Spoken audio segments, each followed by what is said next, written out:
여러분 반갑습니다. 국방경영 리더십 담당 교수 황선우입니다. 자, 이번 시간에는 바로 육군에서 이야기하는 리더십에 대한 개념, 그리고 역할, 그리고 어떻게 리더십을 발휘해야 되는지 이러한 내용들 가지고 한번 알아보도록 하겠습니다. 오늘은 그 첫 번째로 이 육군에서 이야기하고 있는 리더십의 개념에 대해서 한번 같이 알아보도록 하겠습니다. 자, 우선 우리가 좀 몇 가지 이론적인 내용을 좀 정리하고 가볼 건데, 단결. 우리가 이제 육군의 여러 부호 중에, 거수경리하는 부호 중에 뭐 단결, 뭐 충성, 필승 여러 가지가 있죠. 그 중에 이제 단결의 뜻이 뭐냐? 전쟁의 승리는 오직 어디서 나온다? 단결된 하나의 조직에서의 그 힘, 단결된 조직의 힘에서 나온다. 그래서 우리가 단결이란 말을 많이 사용을 하죠. 그래서 단결의 유체는 전원이 한마음 한뜻으로 뭉쳐서 준법 정신, 희생 정신, 공사의 명확한 구분과 상호 이해를 바탕으로 중요한 게 공동의 목표, 이 공동의 목표를 달성하기 위해서 내가 갖고 있는, 개인이 갖고 있는, 우리 조직 모두가 갖고 있는 이 역량을 통합하고 집중하는 데 그 뜻을 두고 있습니다. 그래서 바로 단결이란 얘기를 많이 하죠.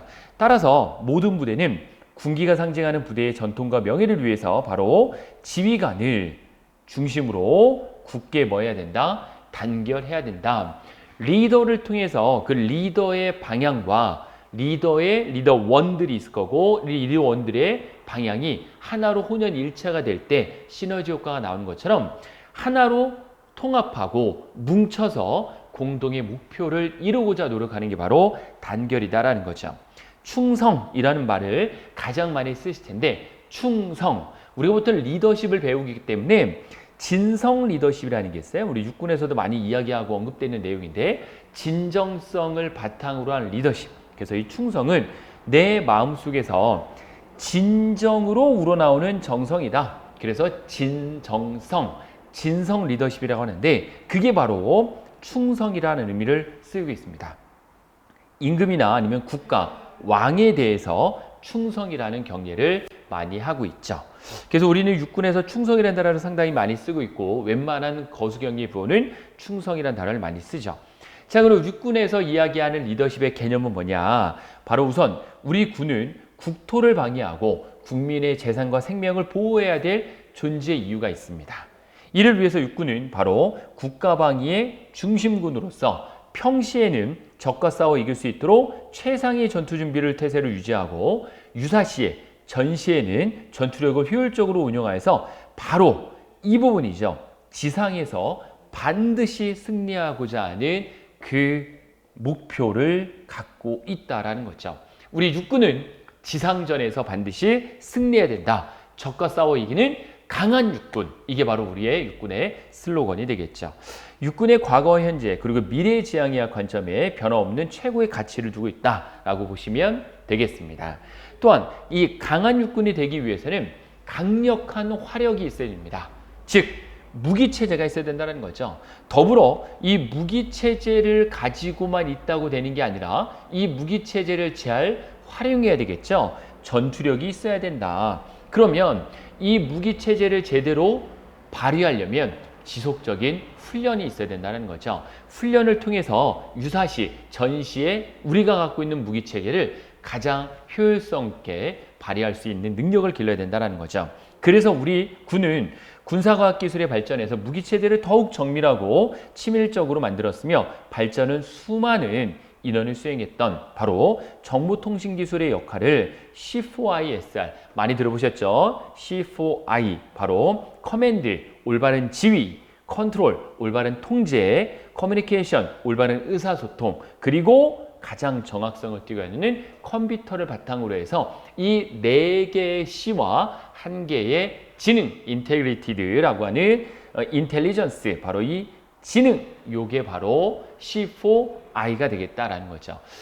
이 I가 뭐 인포메이션이라고도 할 수도 있겠지만, 기본적으로 우리는 정보화 사회가 지나가서요, 지금은 인텔리전스, 바로 지식사회 또는 뭐 지능사회 이렇게 이야기를 하는데, 보통 우리가 지식사회라고 많이 이야기를 하죠. 왜 지금 정보화 사회라고 이야기하지 않느냐? 정보는 이 핸드폰 하나, 조그만한 태블릿 하나만 있으면 내가 원하는 정보는 언제든지 어떻게 할 수 있다? 획득할 수 있어요. 정보를 못 얻어가지고 여러분들이 피해보는 일은 거의 없어요. 그래서 정보는 내가 원하면 얼마든지 얻을 수 있는데 문제는 그 정보를 어떻게 활용하느냐. 활용을 못하면 정보는 의미가 없는 거죠. 그래서 이 지식사회라는 게 여러분들이 갖고 있는 지식을, 정보를 어떻게 지식으로 승화시키겠느냐, 어떻게 활용하겠느냐, 그게 바로 정보화 사회가 되는 거죠. 그래서 인텔리전스가 더 맞는 표현인 것 같아요. 그래서 C4I 체계를 운영하고 있죠.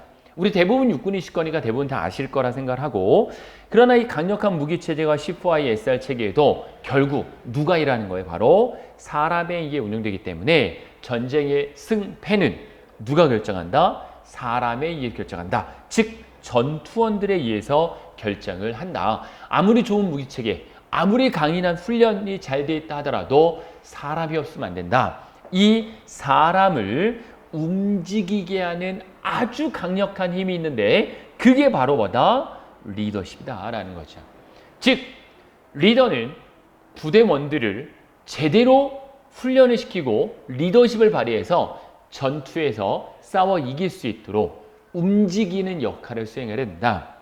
가장 전투원들을 움직이는 강력한 힘이다. 그게 바로 리더십이라고 우리 육군은 정의하고 있습니다. 또한 이거를 좀 공론화시켜서 정의를 해보면 리더십은 리더가 임무를 완성하고 조직을 발전시키기 위해서 구성원들에게 목적과 방향을 제시하고 바로 이거 동기를 부여함으로써 아주 중요한 이겁니다. 영향력을 미치는 활동이다. 이 영향력을 미치는 활동이 바로 뭐다? 리더십이라는 거죠. 리더십을 나 혼자 발휘할 수 있는 게 아니라 내가 리더십을 발휘할 때 상대방이 있어야 되는 거죠. 상대방에게 끼치는 영향력, 그게 바로 리더십의 가장 중요한 역할이 되겠죠. 그래서 리더십 발휘에는 반드시 5요소가 필요한데 우선 리더가 있어야 돼요. 리더십을 발휘할 수 있는 리더가 있어야 되겠죠. 리더는 올바른 목적을 제시해 줘야 되고 우리는 이 목적을 향해서 어떠한 방향성을 제시해 줄 수 있어야 됩니다. 목적도 없고 방향도 없는 리더를 누가 따르겠습니까? 목적과 방향을 제시해 줘야 되고 또한 아주 중요한 이 부분 동기부여가 돼야 됩니다. 동기부여. 누가요? 리더가 목적과 방향을 제시해서 부서원들, 즉 리더를 따라가는 팔로우하는 그들이 동기부여가 돼서 마음속에서 끌어올라야 돼요. 아, 전쟁에서 이게 되겠구나. 그 마인드가 끼치는 영향력이 생겨야 된다. 이 5가지는 반드시 기억을 해주셔야 되고 그래서 첫 번째, 리더는 조직의 목표를 작성하기 위해서 부여된 역할과 책임에 대해서 구성원들에게 뭘 부여한다? 동기를 부여하고 이 동기를 통해서 영향력을 미치는 사람이다. 이 리더는 비공식적으로 임명된 게 아닌 대부분 인사명령으로 공식적으로 임명된 사람이다. 하사 이상의 간부들, 뭐 병으로 따지자면 분대장, 하사 이상, 소대장, 중대장, 대대장, 연대장, 뭐 사단장 이런 식으로 올라가는 체계를 말하는 거죠. 이런 사람들이 바로 리더, 우리 군에서는 특히 간부라는 단어도 많이 쓰고 있죠. 리더 역할이 굉장히 중요합니다. 리더는 반드시 목적을 제시해 줘야 된다고 했죠. 목적 제시는 임무를 달성하는데 이유와 명분을 제시하는 거다. 리더가 무엇을 왜 해야 하는가 명확하게 제시할 때 구성원들은 자신의 사고와 행동을 정당성을 갖고 행동하게 되겠죠. 그래서 명확한 제시는 의사소통이 제한되는 상황이 발생하더라도 구성원들이 자발적으로 창의적인 노력을 할 수 있도록 그걸 통해서 임무를 발휘할 수 있도록 임무형 지휘를 가능하게 한다라는 거죠. 그래서 올바른 목표가 제시돼야 됩니다. 우리가 군대가 존재하는 이유가 뭐라겠습니까? 국민들의 재산과 생명을 지키는 데 있습니다. 국민들의 재산과 생명을 지키는 어떻게 되느냐? 우리를 침략하는 적군으로부터 지상전으로부터 승리해야 되는 게 육군의 목적이에요. 이 목적을 리더는 반드시 제시해 줄 수 있어야 된다는 거죠. 방향을 또한 제시해 줘야 됩니다. 전쟁에서 승리하기 위해서는 아래의 방향이 필요하다. 제가 이야기한 건데 리더십은 속도가 아닌 방향이다. 리더십을 빨리 발휘하는 거랑 늦게 발휘하는 거랑 그게 중요한 게 아니다라는 거죠. 리더십은 속도보다도 중요한 게 방향을 잘 제시해야 된다. 이 방향은 나침판과 같은 역할을 수행을 하게 되죠.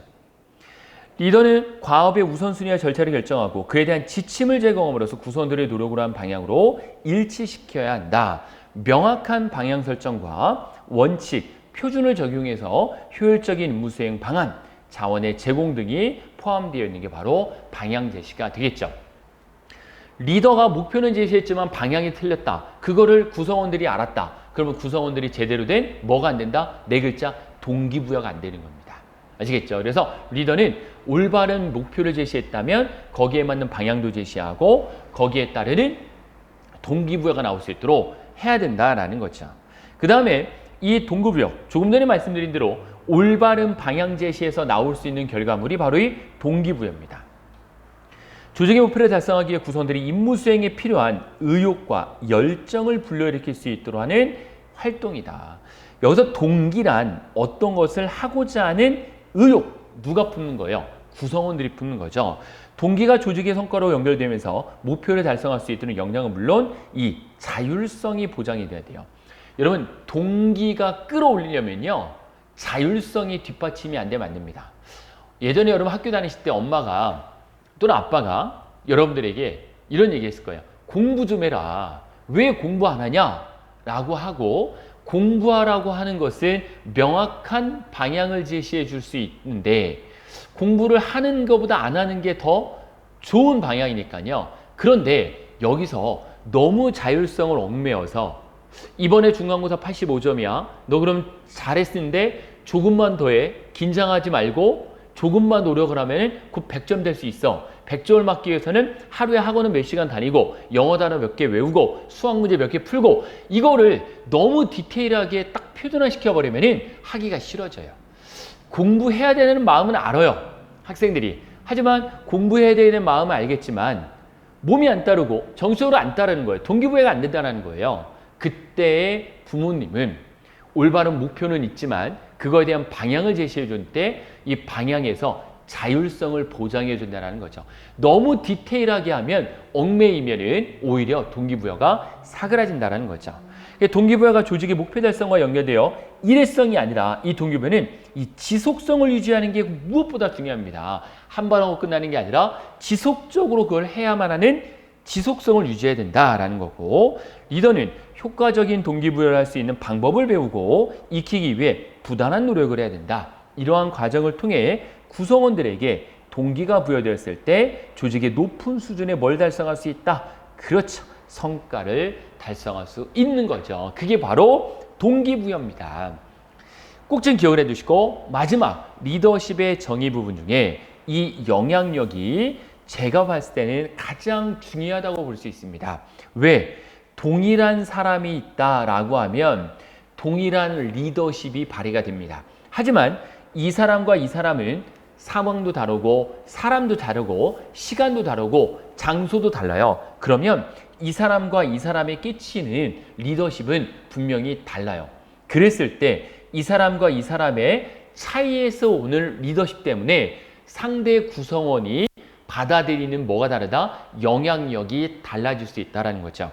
가장 중요한 건 그래서 영향력인데, 이 영향력을 명백한 물리력이나 직접적인 명령 행사 없이 효과가 굉장히 큰 겁니다.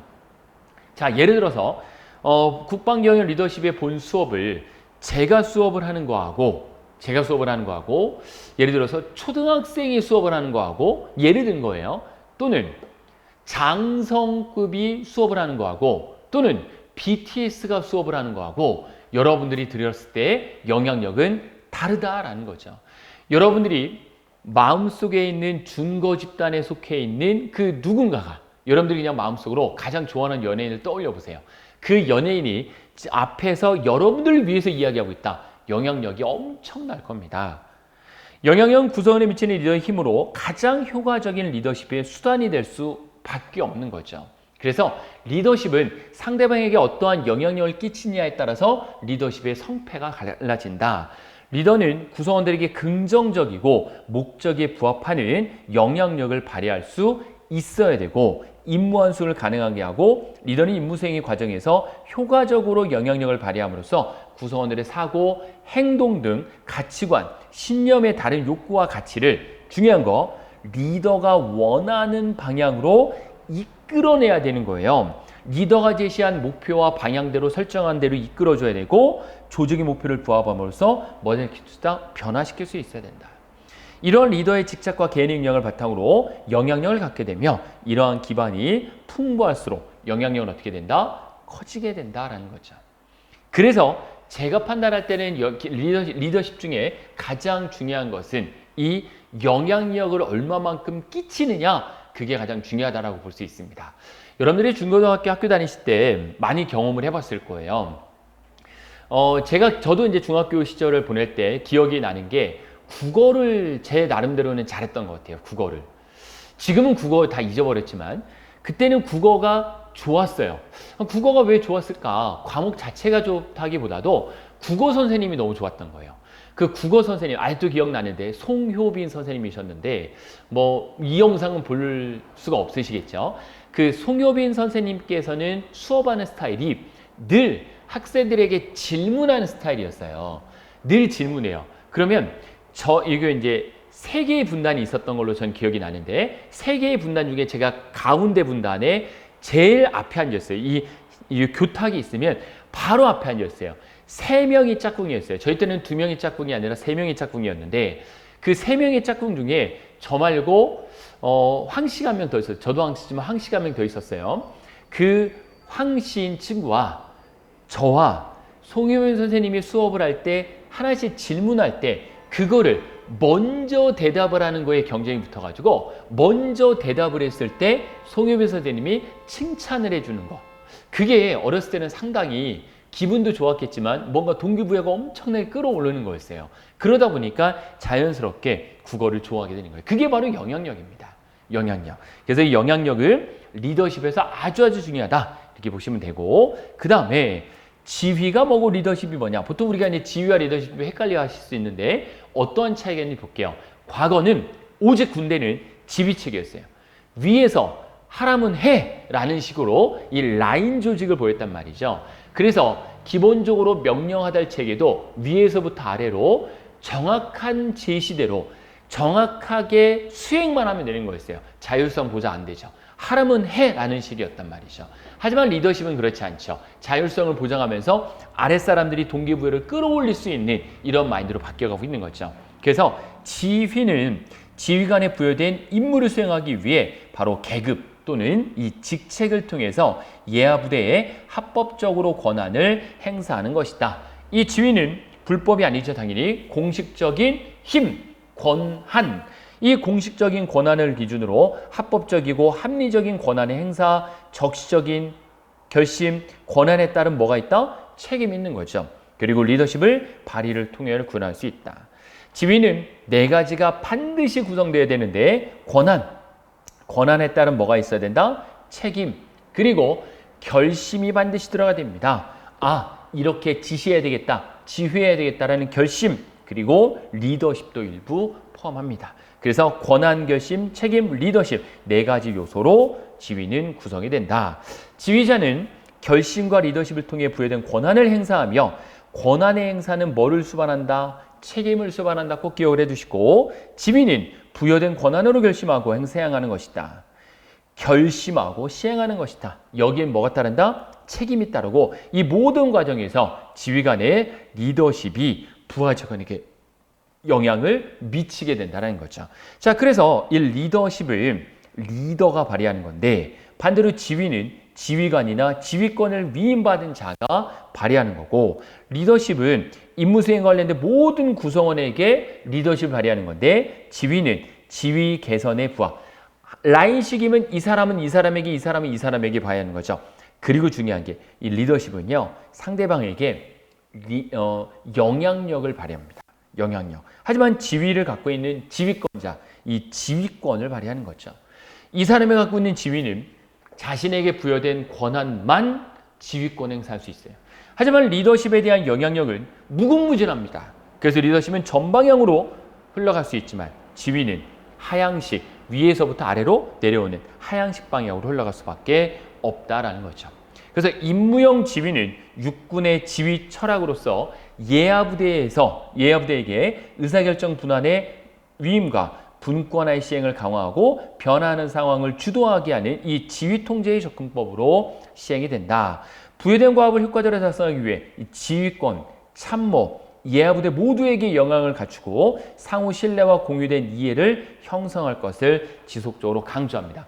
이러한 임무형 지휘의 목적은 뭐냐? 전쟁의 불확실성과 예측 불가성 속에서 예하부대의 지휘관에게 상황에 적합한 의사결정 권한을 위임을 하고 임파워먼트 한다는 거예요. 임파워먼트하고 중요한 이 적시성으로 주도권을 발휘하기 위해서 임무형 지휘의 목적을 두고 있다. 적시적으로 나에게 부여된 임무 권한을 주도권을 잘 발휘할 수 있도록 하는 게 임무형 지휘, 육군에서 이야기하는 겁니다. 육군의 리더가 부여된 임무를 효과적으로 달성하기 위해서는 이 임무형 지휘가 요구되는데 모든 작전 수행의 기초가 되는 지휘 통제를 구현하는 데 그 목적과 방향을 제시하고 있습니다. 부대를 지휘하는 데 있어 가장 중요한 기반, 권한, 책임, 결심, 리더십, 이게 바로 임무형 지휘에서 가장 중요한 부대를 지휘는 데 있어서 가장 중요한 기반이 된다. 조금 전에도 이야기했던 거죠. 그래서 이 지휘관은 효과적인 임무 수행을 위해서 권한, 책임, 결심, 리더십을 균형 있게 조화롭게 유지할 수 있어야 된다. 특히 역량 개발과 상호 신뢰 형성, 공유된 이해 형성, 명확한 지휘관 의도 제시를 요구하므로 지휘관의 리더십 역량 중 충분히 구비하고 있을 때 성공적으로 이 임무형 지휘를 발휘할 수 있다라는 걸 기억해 두시면 되고, 그래서 이 임무형 지휘의 다음 가지 7가지 원칙이 있습니다. 지휘권자는 첫 번째, 역량을 구비하고 있어야 된다.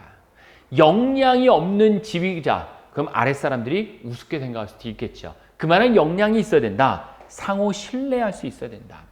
공유된 상황을 이해할 수 있어야 된다. 명확한 지휘권 의도를 제시해야 된다. 임무 명령을 활용할 수 있어야 된다. 명령을 제대로 활용해야 되는 거죠. 주도권을 발휘할 수 있어야 되고 수행할 수 있는 위험이 일부 있는데 이 위험도 본인이 감수해야 된다. 본인이 책임지지 않으려고 제대로 된 지휘권 발휘를 안 하면 안 되겠죠. 그래서 나에게 부여된 권한을 제대로 발휘할 수 있어야 된다. 위험을 충분히 감수할 수 있어야 된다는 걸 기억하시면 됩니다. 자, 그 다음에 우리 육군의 리더십의 변천 과정을 한번 알아볼까요?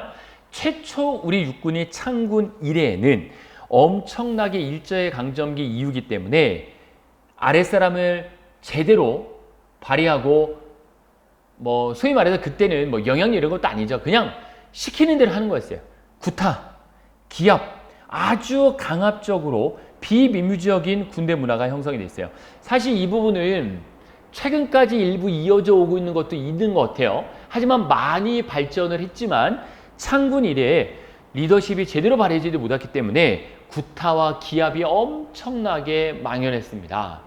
수통 뚜껑을 놓고 거기에 머리박아도 시키고 변기에도 막 머리박아도 시키고 엄청나게 구타와 기합이 우리 육군의 현실이었죠.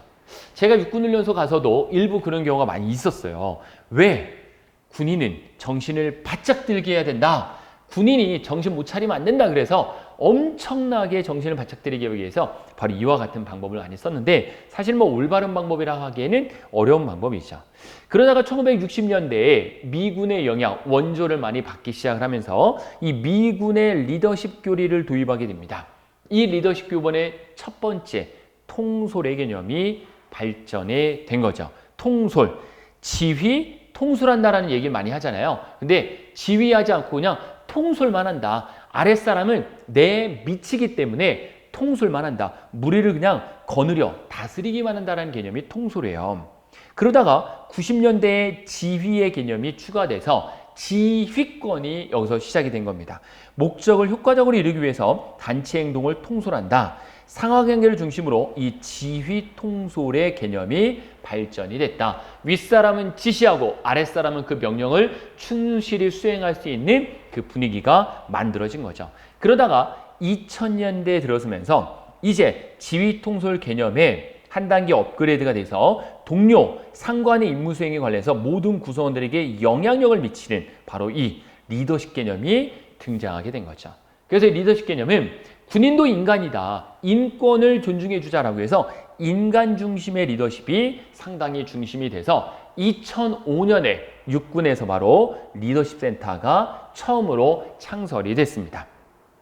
육군의 리더십의 육군의 임무 목표를 달성하기 위해서 육군이 지향하는 이 가치를 내면화하고 국가와 국민에 대한 헌신과 봉사 자세로 구성원들의 능동적으로 참여하는 거. 이게 중요한 거예요, 이제. 리더십은 시키면 시키는 대로 해가 아니라 우리 이러한 목표가 있고 이러한 방향을 제시해 줄게. 부하 직원도 자율성을 보장해 줄 테니 한번 열심히 능동적으로 같이 참여해 봐서 우리가 이번 훈련을 충실히 수행하자라고 하는 게 바로 해당하는 이 리더십의 가장 기본적인 내용이 되는 거죠. 자, 이렇게 해서 제가 여러분들에게 육군의 리더십에 대해서 쭉 한번 말씀을 드렸고, 이 리더십에 대한 개념과 역량과 변천사까지 우리가 육군에 대해서 지행하고 있는 걸 한번 알아보도록 할 거고, 이번 한 주도 너무 고생 많으셨고 다음 주, 다다음 주에 이어서 말씀드릴 거고, 그리고 여러 위인들에 대한 리더십들을 한번 알아보도록 하겠습니다. 그렇게 어렵지 않으실 거라 생각을 하고 여러분들이 부담 없이 일주일에 이 시간만큼은 좀 잘 들어보시고 마지막 기말고사 때는 한 번 정도 꼭 뵐 수 있길 바라겠습니다. 오늘 고생 많으셨습니다.